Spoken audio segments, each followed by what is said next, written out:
there. Welcome to Wellness Wednesday. I want to talk about 5 areas that women in particular make as far as health mistakes. Men do this too, of course, but I really want to talk about women in particular because we seem to be the ones that juggle the most.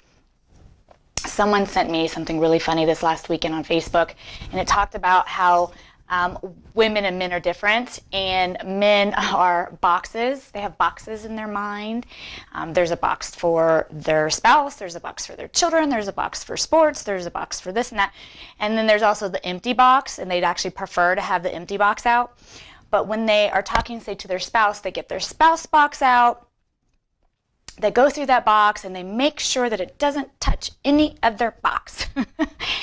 Then they put that spouse box back, and then they get their football box out because it's time to watch football, and that's all they're going to do is watch football. And then you've got women who are just a bunch of wires that crisscross and touch each other because, you know, our spouse has to do with this, that has to do with this, and it's all kind of connected in our minds, and we're just kind of different, and we juggle, and we don't have an empty wire. There's no such thing, I don't think, for us. But we tend to make 5 mistakes that prevent us from living or feeling our best. And the number one mistake that I see that women make is they're eating the wrong health foods. They are in a rush because they're juggling, and they're trying to make sure that everybody else is taken care of, and we're usually last when it comes to who's being taken care of. And so we're trying to just find what's the best options for our family. And we're reading labels, and we're believing, you know, the advertising stuff out there that says, this is healthy, this is nutritious, this is whole this or whole that, or recommended by the Heart Association, etc. And here's my thing. If it's in a box, a can, or a bag, it's typically not the right thing to eat or put on your table.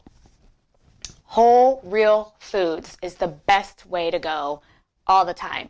And if you can take it even a step further, and if you eat meat, you know, making sure that they're free-range, grass-fed animals without any hormones or antibiotics, then you're way, way ahead as well. And that's kind of where you want to focus. Whole foods. I know that may sound like it's difficult.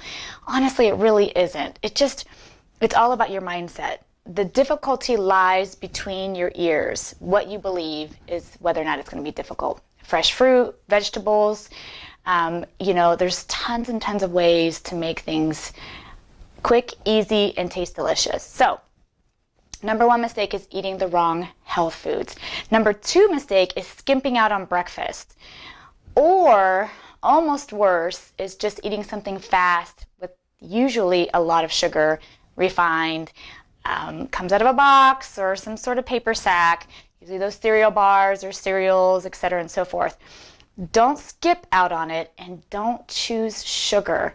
You know, there's great ways to make like overnight oatmeal. You can make it the night before, and it's ready to go for you in the morning, and it's so delicious. You know, if it's eggs and turkey bacon, if it's, you know, avocado with whole wheat bread and some almond butter, there are definitely ways to make a nutritious breakfast quick and easy, and you know, it will satisfy you, and it starts your metabolism off right for the day. Starts your brain off right, which for us women who are always juggling, it's very, very important. But it also starts your metabolism off right, and burning the right things and getting things kick-started. So don't skip out on breakfast.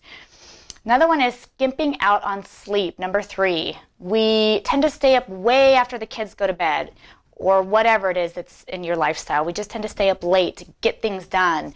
And then we have to get up early, try to get up before everybody else gets up and start the day. And so we're skimping out on sleep. And I gotta tell you, there's so many reasons why you don't want to do that. There's many, many published research and articles on why that's bad for our health. It actually shortens our life. It shortens our life. It also produces extra hormones that make us retain fat, and that's not good either. And that causes diseases on down the lines, including obesity-related diseases. We just don't feel good. I mean, I could go on and on and on. Don't skip out on your sleep. If you do it once in a while because you've got something really pressing, fine. But on a normal basis, 6 out of 7 nights a week, you should be getting at least 6 to 8 hours of sleep a night. And that just depends on your body chemistry as far as what you need. Number 4, I don't have time to work out. On my Motivational Monday, I talked about not having time. And one of the things that I talked about was when you don't have time is exactly when you need to make time. You've got to make time. You only need 15 to 20 minutes a day to be active, to be conscious about being active, not just your normal walking everyday type stuff. Although you can do simple things like parking further away from places to walk and take the stairs instead of elevators. Those absolutely add up, and I think you definitely should be doing those anyway as a normal day-to-day practice. But schedule in 15 to 20 minutes a day, right when you wake up. Drink a big glass of water, get down on the ground, do some squats, do some push-ups, do a quick yoga flow, do mountain climbers. There's so many different things that you could do. Change it up if you really, really cannot get to a class or schedule it, later on in your day. If you do it right when you wake up, bam. I mean, there's just no reason to say you don't have time. One day, you'll wish you had made the time. And I don't want that day to be you being sick in a hospital, or you can't walk, your back's out, your knees are jacked up, your arthritis is out of control, and it's because you didn't make time.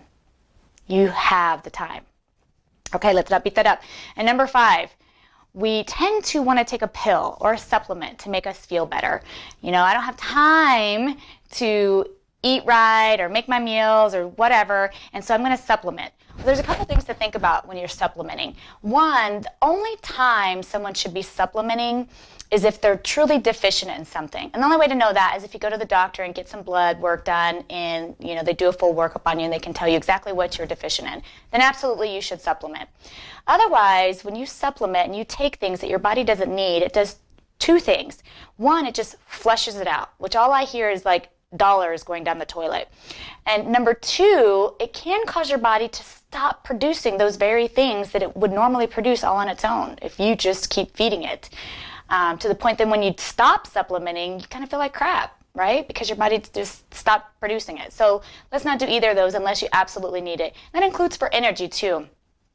We want to supplement late in the day with caffeine or Red Bulls or some other crazy stuff. There are definitely natural things out there that you could do. Coconut waters. I'm not against caffeine. You just have to be careful that it doesn't affect your sleep later on.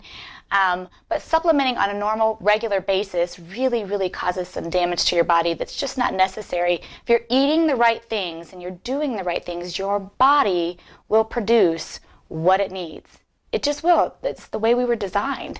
Now, again, if there's some medical reasons as to why you have to supplement, and every now and then we all have to supplement some vitamin Ds, depending upon the weather and where you live, and certain other things, absolutely.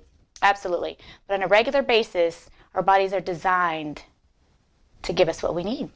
So let's let it work. Let's let it do what it's supposed to do by sleeping and feeding it and working out, getting active.